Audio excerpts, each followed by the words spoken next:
있었죠. 홈니와 비느하스 두 명의 아들이 있었습니다. 아버지가 레위 사람 대제사장이었기 때문에 이스라엘의 율법에 따라서 제사장 직분을 이어받을 수 있게 되었습니다. 근데 문제는 무엇이었냐면은 성전 안에서 두 아들이 제사장 직분을 행했지만 그들의 행실이 굉장히 나빴다는데 그 문제가 있습니다. 오늘 12절 말씀을 보니까 엘리의 아들들은 행실이 나빠 여호와를 알지 못하더라 라고 말합니다. 여기서 나쁘다라고 하는 말을 좀 보셔야 됩니다. 이 나쁘다라고 하는 말이 히브리어로 벨리알이라고 합니다. 벨리알. 여러분 벨리알이란 말 어디서 많이 들어보지 않았습니까?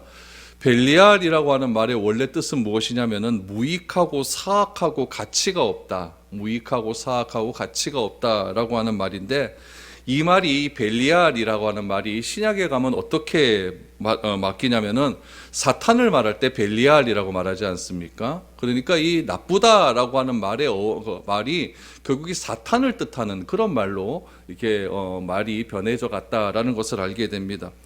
우리 바울도 고린도후서에 보면 뭐라고 나와 있냐면 그리스도와 벨리알이 어떻게 함께할 수 있느냐라고 말하지 않습니까? 그래서 이 벨리알이 나쁘다라고 하는 말이 굉장히 안 좋은 표현입니다. 17세기 우리 영국의 시인이었던 존 미틀리 쓴 실라곤이라고 하는 그런 소설에 보다 이 벨리알이라고 하는 말이 나오는데, 이 벨리알이라고 하는 말이 악하고 타락한 천사, 아주 교만한 천사, 그것을 벨리알로 이렇게 표현을 하고 있습니다. 엘리의 아들들이 행실이 벨리알이었다, 행실이 나빴다라고 하는 것은 근본이 없었다, 아주 무익했다, 사악하고 가치가 없었다, 이런 의미가 담겨져 있습니다. 그러니까 이 엘리의 두 아들이 성전에서 어떤 사람이 되었냐면은 가장 무익한 사람이 된 겁니다. 가장 사악한 사람이 되었다라는 것이죠. 여러분 어떻게 이럴 수가 있을까요? 이 대제사장의 가족들은 늘 언제나 성전 안에서 생활을 합니다. 그래서 홈니와 비느하스도 태어나면서부터 성전에서 자랐고 또 종교적인 문화에 얼마나 익숙해졌었을까요? 아버지가 늘 언제나 제사를 드렸기 때문에 그 제사를 드리는 아버지의 모습을 보고 이 홈니와 비느하스는 자랐을 것입니다. 그러나 종교적인 그런 것에 굉장히 익숙했지만 그 익숙함이 여러분 하나님을 아는 것과는 다릅니다. 12절 말씀을 다시 보면은 나쁘다라고 말을 하면서 무엇이라고 표현하면 여호와를 알지 못했다라고 말을 합니다. 평생을 성전에서 생활했습니다. 평생을 하나님의 존재를 그렇게 알고 자라왔습니다. 그러나 이 성경은 어떻게 표현하고 있냐면은 그들의 행실이 나쁜 이유를 무엇이라고 이야기하느냐? 여호와를 알지 못했기 때문이다라고 설명을 하고 있습니다. 그들은 하나님의 존재는 인정합니다. 왜냐하면 그 당시의 문화 자체가 다 신들이 나라를 다스린다라고 생각하는 그런 문화였기 때문에 우리를 다스리는 신은 있다, 이스라엘에 존재하는 그런 신은 있다, 그 신이 하나님이다, 여호와다, 그 신의 존재는 인정합니다. 그런데 이스라엘을 다스리는 하나님이 누군지 알지 못하는 거예요. 이게 굉장히 힘든 말입니다. 우리도 그럴 수 있지 않습니까? 우리도 아버지가 다 있었잖아요, 그렇죠? 아버지는 있는 건 알겠는데 아버지가 나에게 뭘 원하는지 모르면 이건 좀 곤란한 일이거든요. 우리가 하나님을 알지 않습니까? 하나님에 굉장히 익숙해지지 않습니까? 얼마나 많은 예배를 드립니까? 얼마나 많은 찬양을 부르고 얼마나 많이 여러분들 기도를 했습니까? 이렇게 종교적인 생활에 굉장히 익숙해졌음에도 불구하고 내가 예배하는 예배의 대상이신 하나님이 누군지 모르고 내가 기도하는 기도의 대상인지 하나님이 누군지 모른다고 한다면은 이거는 굉장히 심각한 문제가 될 수밖에 없다는 이야기입니다.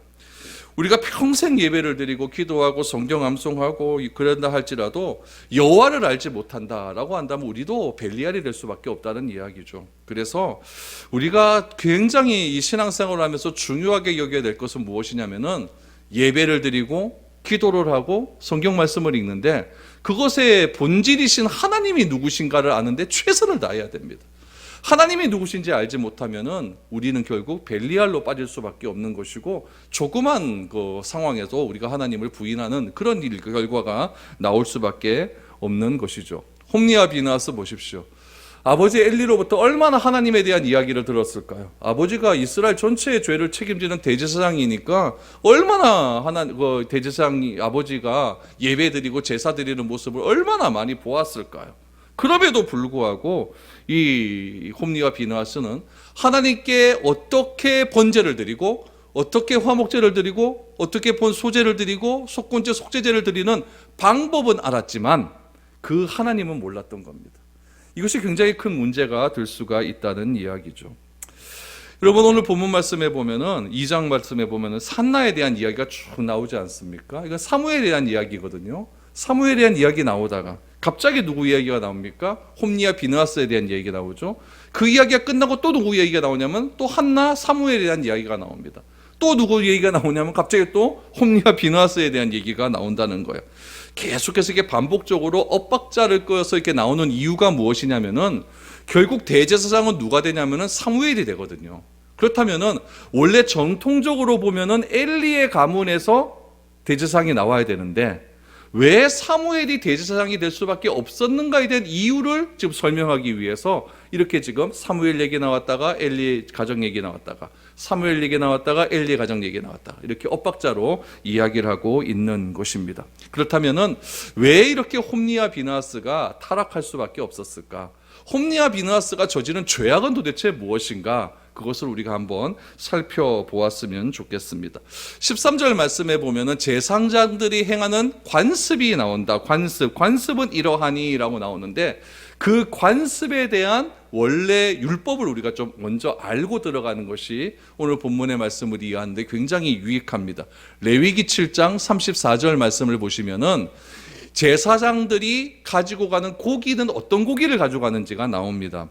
내가 이스라엘 자손의 화목제물 중에서 그 흔든 가슴과 든 뒷다리를 가져다가 제사장 아론과 그의 자손에게 주었나니 이는 이스라엘 자손에게 받을 영원한 소득이니라 라고 말을 하고 있죠. 그러니까 제사장에게 주는 고기의 양이 있는 거예요. 그 양은 화목제물 중에서 주는데 그 화목제물 중에서 그 주는 고기의 부위가 어떤 부위였냐면은 가슴살하고 다리살이었습니다.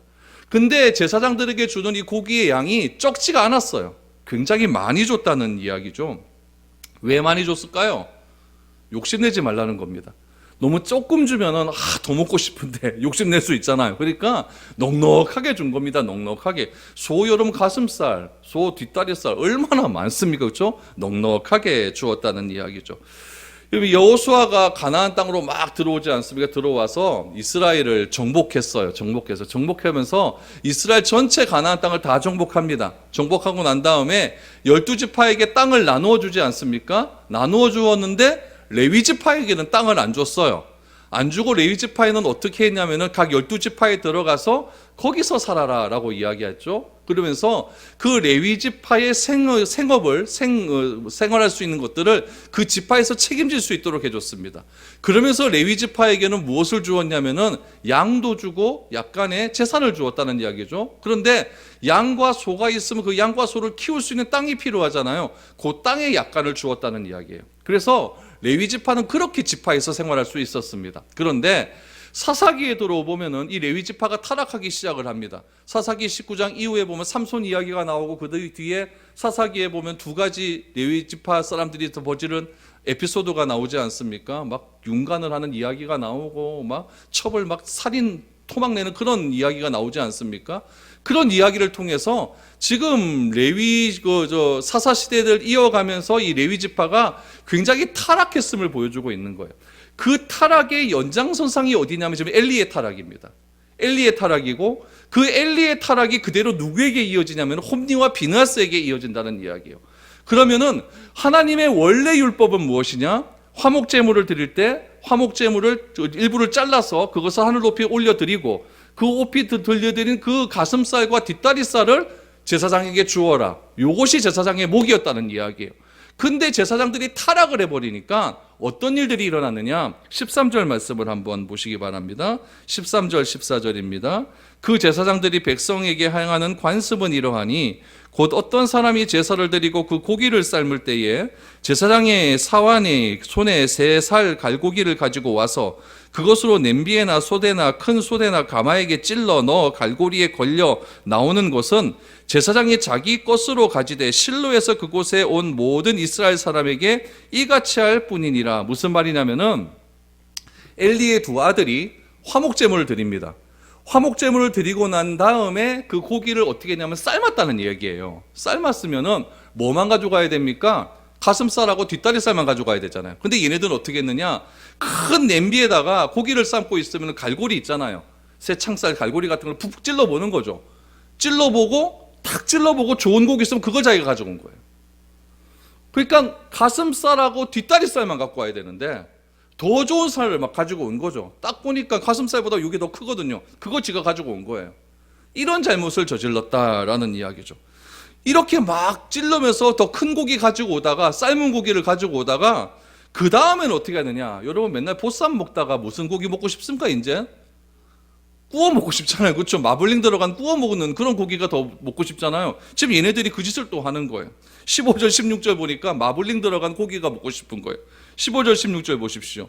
기름을 태우기 전에도 제사장의 사환이 와서 제사를 드리는 사람에게 이르기를 제사장에게 구워드릴 고기를 내라. 그가 내게 삶은 고기를 원하지 아니하고 날 것을 원하신다 하다가 그 사람의 이르기를 반드시 먼저 기름을 태운 후에 내 마음에 원하는 대로 가지라 하면 그가 말하기를 아니라 지금 내게 내라. 그렇지 아니하면 내가 억지로 빼앗으리라 하였으니.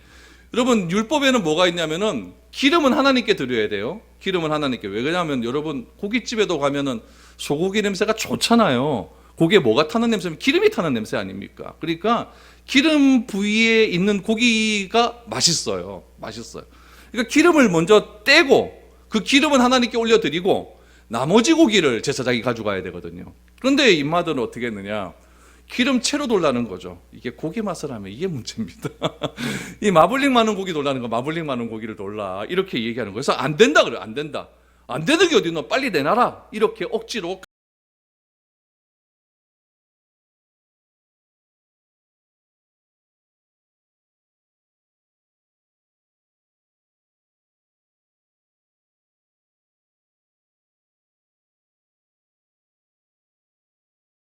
손을 올리면서 이렇게 향을 피우면서 하나님께 제사를 드리지 않습니까? 이런 겉으로 드러난 행동이에요.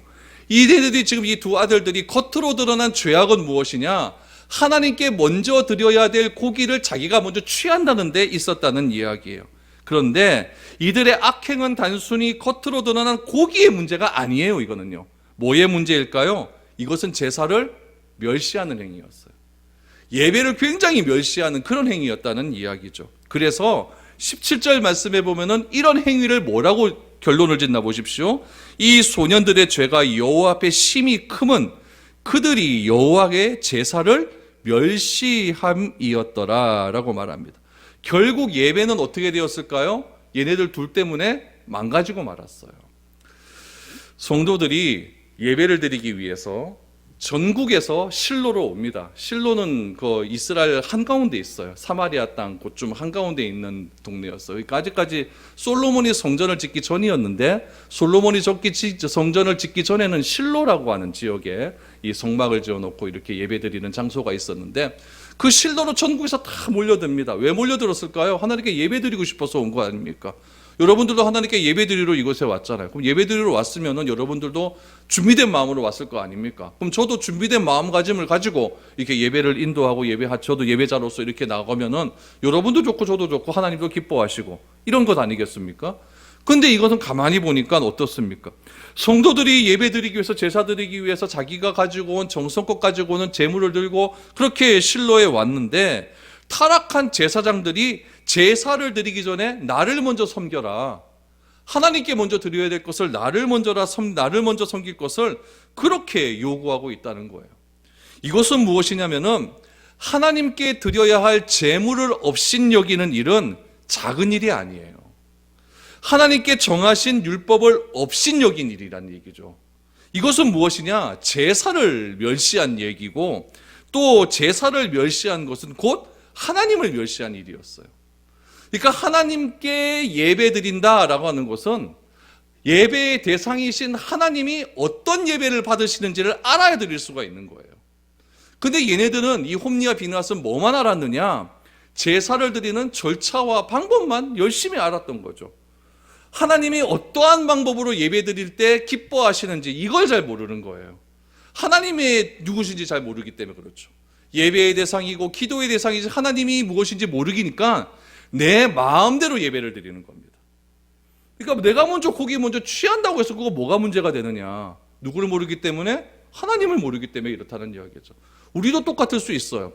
우리도 예배의 대상이신 하나님을 알아야 우리가 드려지는 예배가, 내가 드려지는 예배가 하나님에 맞는 예배가 된지 아닌지 그게 결정될 수가 있는 것이지, 예배의 대상이신 하나님을 알지 못하게 되면 내가 이 자리에 와 있다 할지라도 내 마음대로 예배 드리는 거예요. 이래버리면 어떻게 되느냐? 17절 말씀과 똑같은 거죠. 그들이 여호와의 제사를 멸시함이니라.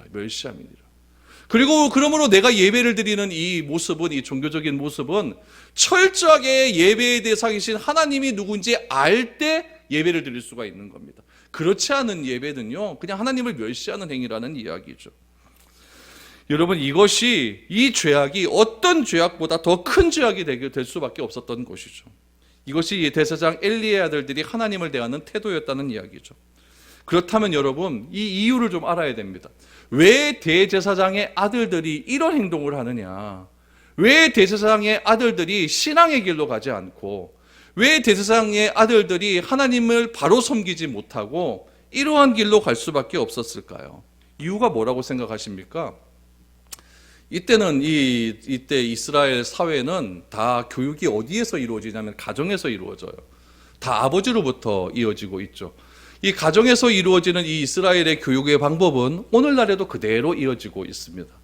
우리 양력으로 10월 11월 달, 이스라엘 역으로, 히브리 역으로 7월 달이 되면은, 7월 15일이 되면 여러분 무슨 날이 되냐면은 그 초막절 행사가 벌어집니다.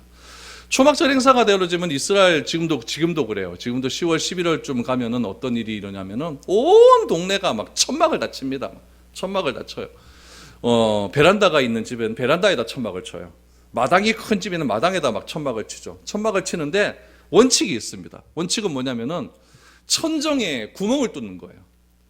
다 이제 그 종려나무 가지로 이게 천정을 이렇게 만드는데 천정에 구멍을 뚫어놔요. 구멍을 뚫어가지고 하늘을 볼 수 있게 만들어 놓습니다. 이건 원칙이에요. 왜 그러느냐? 그들이 자는 거예요. 누워서 자면서 아버지로부터 하늘에 있는 별을 바라보게 만드는 거예요. 그 별의 의미가 뭐냐? 하나님이 아브라함과 언약하신 그 언약의 내용을 누가 설명해 주느냐? 아버지가 설명해 주는 거예요. 그래서 일주일 동안 이 아들들은 이 아버지로부터 하나님에 대한 이야기를 쫙 배우게 됩니다. 그러면서 아들들이 생각하는 거죠. 아, 하나님은 이런 하나님이었구나. 하늘의 별과 같이 우리 민족을 창대케 하는 그런 하나님이시구나라는 것을 누구를 통해 배우냐면은 아버지를 통해 배우는 거예요. 그런 가정에서의 가정 문화가 이때도 똑같이 있었습니다. 그럼 이 홈리와 비느하스는 하나님을 섬기고 하나님에 대해서 예배하는 걸 누구에게 배워야 됩니까? 아버지로부터 배워야 된다는 이야기예요. 그런데 아버지가 시원치 않았어요. 수원에 가면 여러분 중앙기독초등학교라고 있어요. 중앙기독초등학교라고 있는데 거기 교목이 누구냐면 김요셉 목사님입니다. 김요셉 목사님이 누구 아들이냐면 김장한 목사님 아들이에요. 극동원 김장한 목사님 아들이에요. 김요셉 목사님이 2006년도에 책을 하나 냈어요. 제가 이 책 이거 참 재밌게 봤는데, 삶으로 가르치는 것만 남는다. 삶으로 가르치는 것만 남는다라는 책이 있어요. 그 책에 보면 에피소드가 하나 있어요. 무슨 에피소드가 있냐면은 이 김요셉 목사님이 어렸을 때 아버지 지갑에서 5,000원을 훔쳤대요.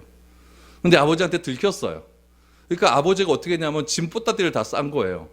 아들 짐보따리를 다 싸놓고 그 아들을 차에 딱 태우고는 어디로 데려갔냐면 고아원으로 데려갔어요.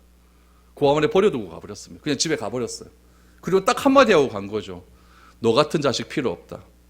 가족은 한 믿음의 공동체인데 아버지의 지갑에 손을 대는 아들은 필요 없다라고 하면서 혹독하게 가정교육을 받았다라고 하는 그런 내용들이 적혀져 있습니다. 여러분, 이 김장한 목사님이 그 일 이후로 계속 고아원에 살았을까요? 다시 집으로 왔겠죠. 집으로 와서 또 돈 훔쳤을까요? 죽어다 훔쳤을까요? 죽어다 훔쳤을까요? 여러분, 가정에서 혹독하게 그렇게 교육을 시켰다는 이야기죠. 홈리와 비느하스의 이런 버릇들 누구로부터 비롯되었을까요? 아버지로부터 비롯된 거예요. 아버지 대제사장이 점점 나이가 들어가면서 하나님을 경홀히 여기는 모습을 본 거죠. 또 아버지가 대제사장임에도 불구하고 재물에 탐욕스러운 모습을 이 아들들이 본 것입니다. 또 백성들을 업신여기는 모습들을 이 홈리와 비느하스가 그대로 보고 자랐을 가능성이 굉장히 많습니다.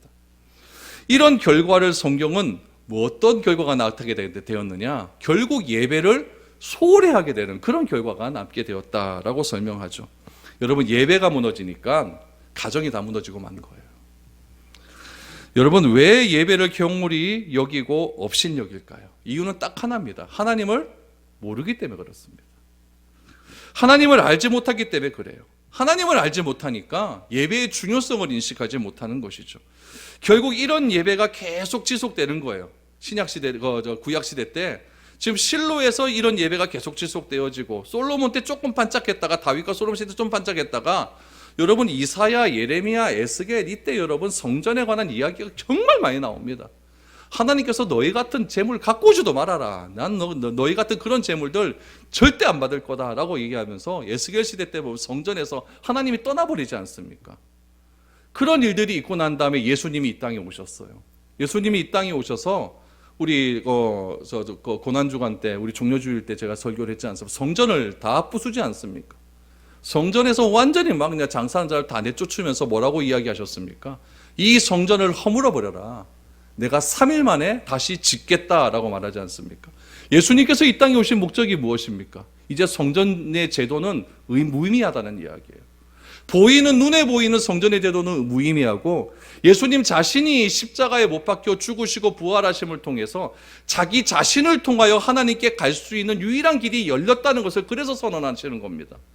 구약시대 때 성전의 가장 큰 그 기능은 무엇이었냐면은, 성전에 가서 내가 예배를 드림을 통해서 내 죄가 씻어지는 거죠. 그래서 하나님과 만날 수 있었던 거예요. 근데 이제는 그게 아니에요. 성전이 다 무너졌으니까, 성전의 의미가 다 허물어졌으니까 예수님께서 성전을 다 허물어 버려라 라고 말씀하셨고, 나를 통해서만 이제는 아버지께로 갈 자가 없다. 그래서 예수님은 말씀하십니다. 내가 곧 길이요 진리요 생명이니 나로 말미암지 않고는 아버지께로 올 자가 없느니라. 구약 같았으면 성전으로 말미암지 않고는 아버지께로 올 자가 없는데, 이제는 예수 그리스도로 말미암아 아버지께로 올 자가 없다라고 말씀하셨습니다. 그러므로 우리는 어디서나 이제 예배 드릴 수가 있습니다. 어느 곳에나 기도할 수가 있죠. 그 예수 그리스도를 믿음으로 우리는 하나님께 더 가까이 갈 수가 있고, 하나님과 더 깊은 관계를 맺을 수가 있는 것입니다. 이것을 예수님께서는 새롭게 성전 제도를 말씀하시기 위해서 이 땅에 오셔서 그냥 눈에 보이는 성전을 다 허물어 버리신 것입니다. 이것이 엘리 가정에 있었던 가정의 비극이었어요. 이런 비극에서 여러분 또 하나의 반대적인 대조적인 모습이 나옵니다. 그건 누구의 모습이냐면은 엘가나와 한나 사이에서 태어난 사무엘의 모습이에요. 18절 말씀을 보시죠. 사무엘은 어렸을 때에 세마포 에봇을 입고 여호와 앞에 섬겼더라. 사무엘이 젖을 떼자마자, 이스라엘은 젖대는 나이가 만 3세입니다. 3살 때 젖대자마자 엘리 제사장이 있는 실로의 성전에 아이를 맡겼습니다. 여러분, 엘가나와 한나에게 있어서 사무엘은 어떤 존재였을까요? 이삭과 똑같은 존재입니다. 자기 목숨이죠. 목숨보다 귀한 존재이죠. 그렇다면 이 목숨보다 귀한 이 아들을 어디에 맡겨야 될까요? 귀한 곳에 맡겨야겠죠. 철저하게 교육을 시키는 곳에 맡겨야겠죠. 유명한 랍비에게 맡겨야겠죠. 근데 이 한나는 하나님께 드리겠다라고 소원 기도를 했기 때문에 성전에 맡겼다라는 이야기죠. 하나님을 더 잘 알게 되는 그런 아이가 되기를 바라는 마음으로 성전에 맡겼습니다. 그런데 엘리의 집안의 상태, 또 사무엘보다 틀림없이 홈니와 비나스는 나이가 많았을 겁니다. 같이 자라가야 될 이 형제들의 상태를 보면은 이 아이를 맡길 수 있을까요, 없을까요? 이건 절대 맡기면 안 되는 이야기입니다. 이런 환경 속에서 어떻게 아이가 바르게 자라날 수가 있겠어요? 그런데 이 사무엘은 18절 말씀해 보니까 뭐라고 나와 있냐면은, 어렸을 때에 세마포 에봇을 입고 여호와 앞에 섬겼더라. 어떻게 여호와 앞에 섬기는 아이가 될 수 있었을까요? 여러분, 엘리는 기력이 없어 아무것도 못하면, 눈도 침침하고 지금 나이가 많이 들어서 아무것도 못하는 영역이 다 빠진 그런 사람이었어요. 홈니와 비느하스 완전 난장판치는 아주 망나니였죠. 홈니와 비느하스의 행실을 보면 큰일이 나는데, 어떻게 이 어린 사무엘은 에봇과 세마포를 입고 하나님을 잘 섬기는 사람이 될 수 있었을까요? 우리는 그 이유를 또 찾아봐야 됩니다. 홈니와 비느하스의 타락은 누구에게 있었다? 아버지에게 있었다고 한다면, 사무엘이 여호와 앞에 잘 자랄 수 있었던 이유는 어머니 한나에게 있었습니다. 그 한나에게 있는 이유가 19절에 나옵니다. 19절을 보십시오. 그의 어머니가 매년 드리는 제사를 드리러 그의 남편과 함께 올라갈 때에 작은 겉옷을 지어다가 그에게 주었더니, 우리 1장에도 보면 매년 드리는 매년제를 드리러 실로로 올라간 이야기가 나오지 않습니까? 실로에 올라갈 때마다 1년에 한 번씩 실로로 올라갈 때마다 한나는 사무엘을 위해서 옷을 하나 만들어 주었어요. 옷을 하나 만들어 주었어요. 그럼 여러분, 어머니가 오늘 실로에 가서 아들을 만났어요. 만나고 예배 드리고 내려왔어요. 오늘 또 바느질 하겠죠. 바느질 하면서 어떤 마음으로 하겠습니까? 아이고 망할 놈 사무엘 이렇게 하겠습니까? 절대 그렇게 안 했을 거예요. 하나하나 바느질 하면서 하나님께 간절히 기도하는 마음으로 바느질 했을 겁니다. 기도의 옷을 입히는 거예요. 눈물을 흘리면서 기도의 옷을 만들었을 겁니다. 이 한나는 어머니잖아요. 사무엘이 안 보고 싶었을까요? 얼마나 보고 싶었겠습니까? 근데 그 보고 싶음을 옷을 만들면서 기도하면서 눈물로 옷을 만들면서 사무엘을 생각하면서 그렇게 1년이라는 시간을 버텨가면서 옷을 하나 만드는 겁니다. 한나의 마음의 애틋함을 우리는 알아야 됩니다. 어머니들이니까 그런 마음 아실 것 같습니다. 여러분 3살, 4살짜리 아이를 이거 떼놓는 건 절대 쉬운 일이 아닙니다. 한나는 늘 아들을 생각하는 마음으로 바느질하며 기도했을 겁니다. 한나는 기도로 옷을 만들었고 그 기도가 사무엘을 지키는 원동력이 된 겁니다. 홈리와 비느하스와 같은 타락한 가족 가운데서 또 영적으로 어두워서 아무것도 하지 못하는 엘리의 그런 영적인 상태 속에서도 한나의 기도에 의해서 사무엘은 에봇을 입고 여호와를 잘 섬길 수 있었다는 이야기입니다. 에덴 동산에서 아담과 하와가 타락을 합니다. 타락을 하고 자기가 부끄러움을 가리기 위해서 이파리로 옷을 만들지 않습니까? 그 옷을 하나님께서는 가죽옷으로 바꾸어 주었습니다.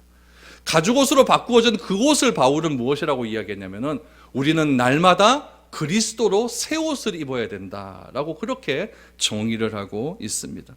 한나는 겉옷을 지으면서 단순히 몸을 치장하고 멋을 내는 그런 옷을 입힌 것이 아니라 매년 제사를 드릴 때마다 실로에 가서 사무엘에게 옷을 입히면서 이 기도의 옷이 너를 지킬 것이다. 이런 마음으로 옷을 지어 입혔을 것입니다. 어머니의 기도, 또 끝이 없는 기도는 우리의 상상을 초월할 것입니다. 제가 이 자리에 설 수 있는 것도 다 어머니의 기도예요. 여러분들이 이 자리에서 예배 드릴 수 있는 것도 다 누군가 여러분들을 위해서, 부모님이 여러분들을 위해서 기도하기 때문에 이 자리에 있는 줄 기억하시기를 바랍니다. 누군가 나를 위해서 기도하고 있다는 사실이 나를 얼마나 든든하게 해주는 줄 모릅니다. 사무엘은 커가면서 그런 기도의 능력을 알았을 것입니다. 20절 말씀을 보시죠. 엘리가 그것을 알게 됩니다. 엘리는 뭐라고 이야기합니까? 엘리가 엘가나와 그의 아내에게 축복하여 이르되 여호와께서 이 여인으로 말미암아 내게 다른 후사를 주사 이가 여호와께 간구하여 얻어 바친 아들을 대신하게 하시기를 원하노라 하였더니 그들이 자기 집으로 돌아갔다라고 말합니다. 이런 한나의 애틋한 마음, 기도로 사무엘을 원하는 그런 마음을 여러분 영적인 눈이 다 가리워진 엘리가 알게 되었습니다.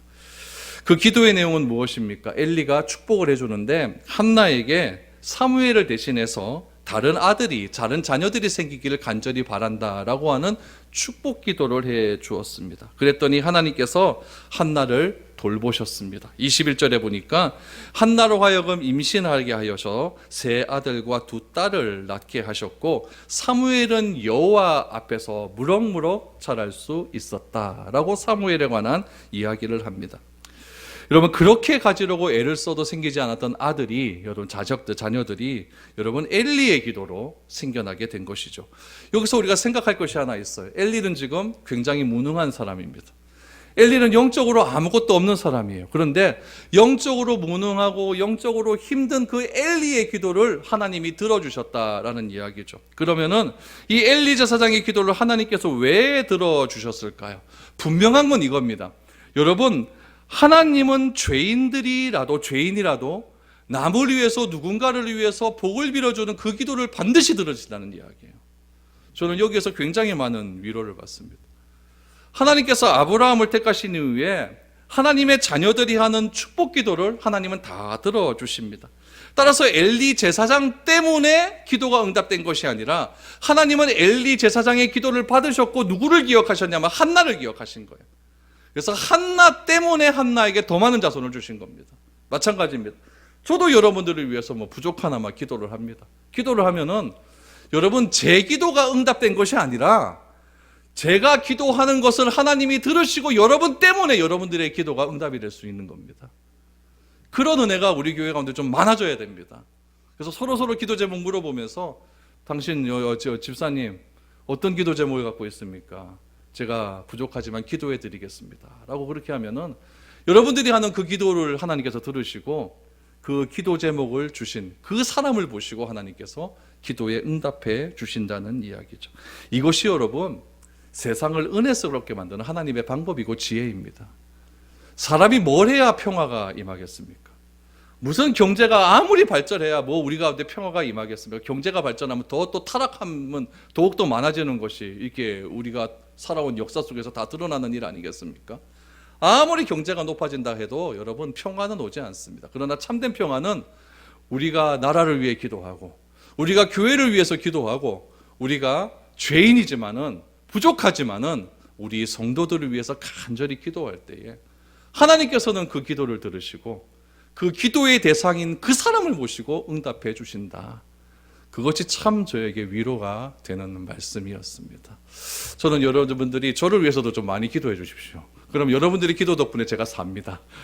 저도 여러분들이 기도 많이 하겠습니다. 그래서 상호 간에 이런 영적인 소통이 일어나게 되면 그것이 정말 단단한 교회가 되는 아주 중요한 방법이라는 것을 알게 됩니다. 옷 한 벌 만들어주는 게 그게 중요한 게 아니라는 이야기죠.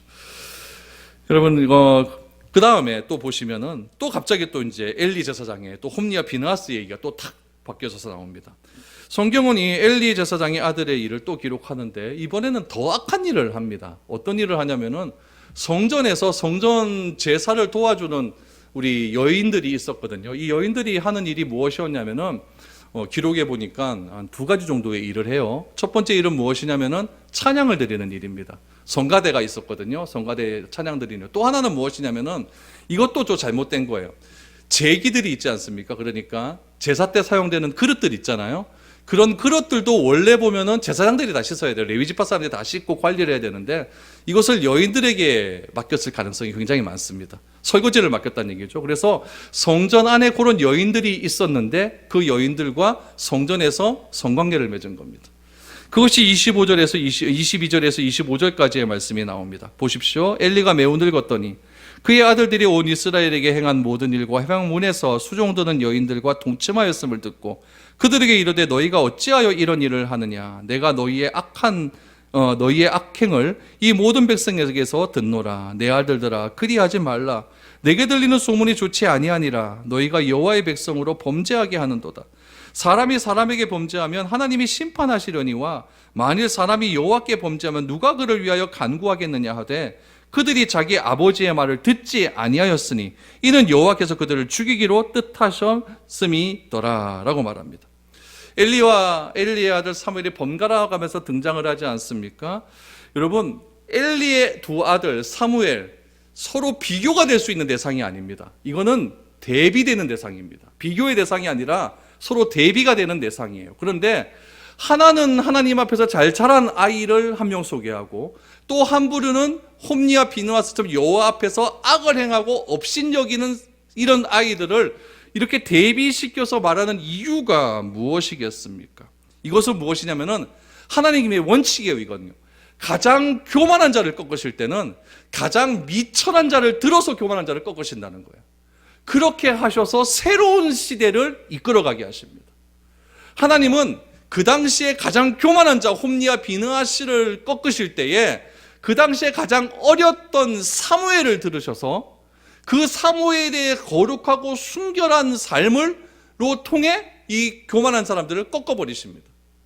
그리고 사무엘의 시대가 새롭게 도래했음을 그렇게 알려주고 있는 것이죠. 그래서 하나님께서는 이 두 아들을 징계하기 위해서 누구를 선택하시느냐? 어린 사무엘을 선택하셔요. 그리고 사무엘에 대한 결론을 이렇게 결론 짓습니다. 26절 아이 사무엘이 점점 자라매 여호와와 사람들에게 은총을 더욱 받더라. 한나에게 있어서 사무엘은 목숨이었습니다.